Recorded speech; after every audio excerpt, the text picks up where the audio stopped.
ليكن يومك للشعب مدادا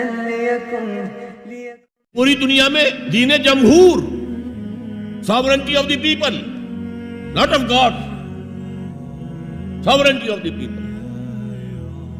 ہمارے نمائندے ہیں، ہم ووٹ دیں گے انہیں، وہ جائیں گے اسمبلی میں، جو چاہیں گے قانون بنائیں گے.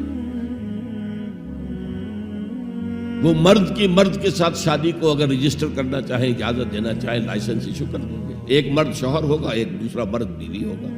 Legally they will be wife and husband. لیسبینز ہیں، عورتیں ہیں، آپس میں شادی کرنا چاہتی ہیں تو عورتیں ٹھیک ہے، لو بھائی کر دو جاؤ. ہومو سیکسولیٹی جائز ہے بالکل، بلکہ اب تو اسے کہا جا رہا ہے کہ یہ نارمل انکلینیشن مانی جانی چاہیے. ہومو سیکسولیٹی، ہم جنس پرستی، اسے کوئی برا نام دینا ہی نہیں چاہیے. It's a normal attitude. یہ ہے اس سوشل انجینئرنگ پروگرام کا معاملہ کہ جو ابھی چند سال پہلے جو یونائٹڈ نیشنز آرگنائزیشن کی جنرل اسمبلی نے جو سوشل انجینئرنگ پروگرام بنایا ہے نوع انسانی کے لیے، اس میں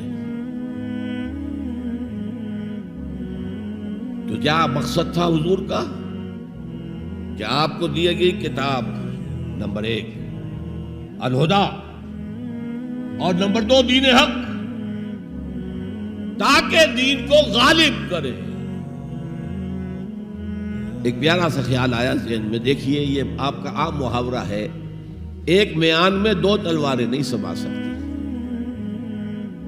ایک جگہ 2 دین نہیں ہو سکتے. مذہب 100 بھی ہو سکتے ہیں ایک جگہ پر، اس لیے کہ مذہب کو عام دنیا کیا مانتی ہے کہ مذہب کا تعلق صرف 3 چیزوں سے. کچھ عقائد ہوں گے، ایک خدا کو ماننے والے، 100 خداؤں کو ماننے والے، کسی کو نہ ماننے والے. کچھ عبادات کی رسومات ہوں گی، نماز ہے، روزہ ہے، یا پوجا پاٹ ہے، یا گرو گرنتھ سنگھ کا وہ اکھنڈ پاٹ، یعنی پورا اس کی تلاوت مکمل، کوئی وقفہ ڈالے بغیر، جو چاہو کرو. سوشل کسٹمز ہوتے ہیں، بچہ پیدا ہوگا تو کیا کریں گے؟ عقیقہ کریں گے، بپتسمہ دیں گے. عیسائی بپتسمہ دیتے ہیں، بیپٹائز کرتے ہیں، ہم عقیقہ کرتے ہیں. پیدا ہوتے ہی دائیں کان میں اذان، بائیں میں اقامت کہتے ہیں. کوئی مر جائے گا تو کیا کریں گے؟ ڈیڈ باڈی کا جلائیں گے یا دفنائیں گے، یا پارسیوں کی طرح کہیں اونچی جگہ پر رکھ دیں گے کہ کیلیں اور کوے آئیں اور کھا جائیں. کم سے کم ان کی غذا کا تو کام چلے نا. زمین میں دبا دیں گے تو مٹی ہوگا، مٹی میں مل جائے گا، کسی کے کام ہی نہیں آئے. بہرحال ان 3 چیزوں کے مجموعے کا نام ہے مذہب. جبکہ دین کے اندر 3 چیزیں مزید شامل ہو جاتی ہیں: سماجی نظام، معاشی نظام، سیاسی نظام. یہ 3 جمع 3 بن کر دین بنتا ہے. تو دین تو 2 نہیں ہو سکتے. جمہوریت اور آمریت تو ساتھ ساتھ نہیں ہو سکتے. کیپٹلزم اور کمیونزم تو ساتھ ساتھ نہیں ہو سکتے. ڈیموکریسی اور ملوکیت تو ساتھ ساتھ نہیں ہو سکتے. اس اعتبار سے ایک مغلوب ہوگا، ایک غالب ہوگا. مغلوب مذہب بن جائے گا اور غالب دین ہوگا. آج دین جمہور غالب ہے. اور جو اقبال کا شعر ہے بڑا پیارا: بندگی میں گھٹ کے رہ جاتی ہے ایک جوئے کباب، اور آزادی میں بہرے بے قراں ہے زندگی. اگر دین آزاد ہے، غالب ہے، چھایا ہوا ہے تو وہ ہے اصل دین، ورنہ وہ سکڑ کر مذہب بن جائے گا. ہم 60 سال پہلے دین انگریز پر تھے. حاکم کون تھا؟ کوئی بادشاہ کو ملکہ بیٹھا ہوا یا بیٹھی ہوئی ہے انگلستان میں. وائس رائے یہاں ایک ہوتا تھا اس کا، لیکن وہ حاکم نہیں تھا، ساورن نہیں تھا. ساورنٹی ان کی تھی، اصل حکومت ان کی تھی. ہز میجسٹیز گورنمنٹ یا ہر میجسٹیز گورنمنٹ، ان کی تھی حکومت. تو اس اعتبار سے دین کو غالب کرنا یہ بہت جان جوکھوں کا کام تھا. یہ نوٹ کر لیجیے آپ. دیکھیے تمام نبی اور رسول مبلغ بن کر آئے، داعی بن کر آئے، بشیر بن کر آئے، نذیر بن کر آئے، بشارت دینے والے کہ اللہ کے راستے پر آؤ گے فراح و ریحان و جنت نعیم. اور اگر انذار کرنے والے نذیر بن کر آئے، اگر غلط راستے پر جاؤ گے تو جہنم ہے.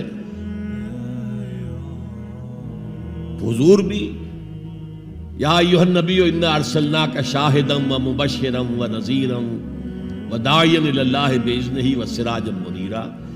یہ جو 5 حیثیتیں ہیں یہ مشترک ہیں حضور میں اور تمام انبیاء میں.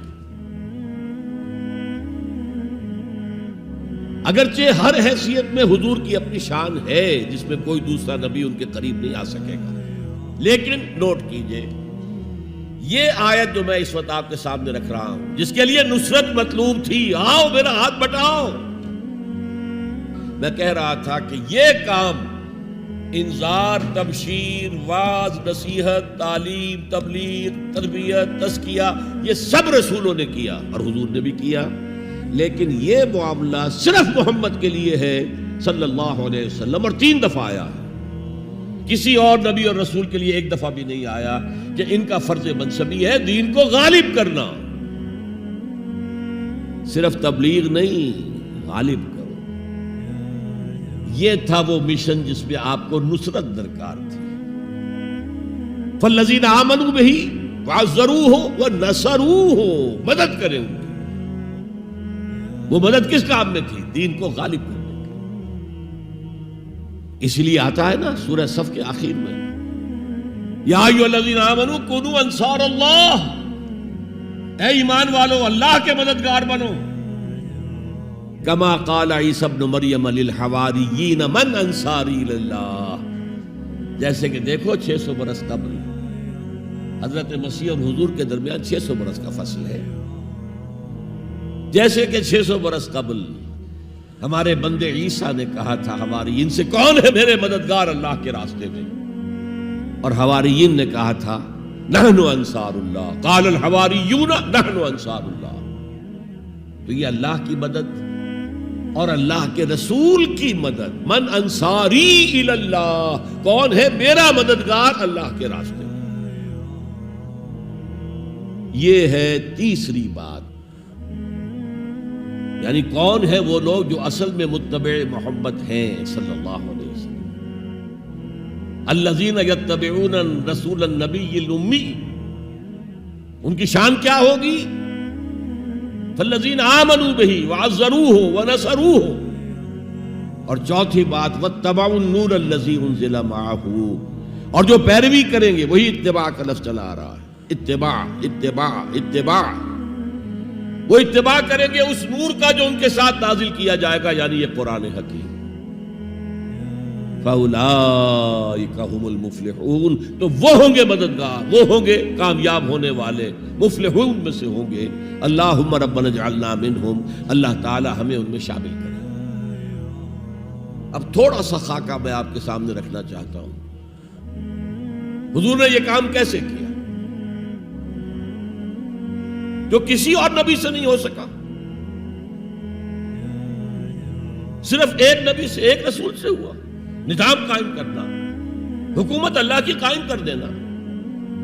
جیسے کہ شاید آپ کو معلوم ہو کہ انجیل میں جو دعا ہے لارڈز پریئر کہلاتی ہے. جیسے ہمارے ہاں سورہ فاتحہ ہے، ایسا ہی مقام ہے لارڈز پریئر کا عیسائیوں کے. اس میں کیا الفاظ ہیں؟ Thy kingdom come, Thy will be done on earth as it is in heavens. اے اللہ، اے رب، تیری حکومت آئے، حکومت الہیہ قائم ہو جائے، تیری حکومت آئے. اسی کو حضرت مسیح کہتے رہے، کنگڈم آف ہیون آن ارتھ. آسمانی بادشاہت زمین پر قائم ہو. Thy kingdom come, Thy will be done on earth as it is in heavens. تیری مرضی جیسے آسمانوں میں پوری ہو رہی ہے، سارے سیارے، سارے ستارے، ساری گیلیکسیز، پوری کائنات جس طرح تیرے حکم کے پابند ہے، اے رب ایسے ہی تیری مرضی زمین پر بھی پوری. یہ کام جو ہے بڑا جان جوکھوں کا کام ہے. تبلیغ میں، تعلیم میں محنت ہوتی ہے، مشقت ہوتی ہے، وقت لگتا ہے، اس میں کوئی شک نہیں. لیکن محض تبلیغ، محض تعلیم، محض تربیت، محض تزکیہ، یہ محمد رسول اللہ کا طریقہ نہیں ہے۔ برا نہ مانیے، میری بات پر غور کیجیے۔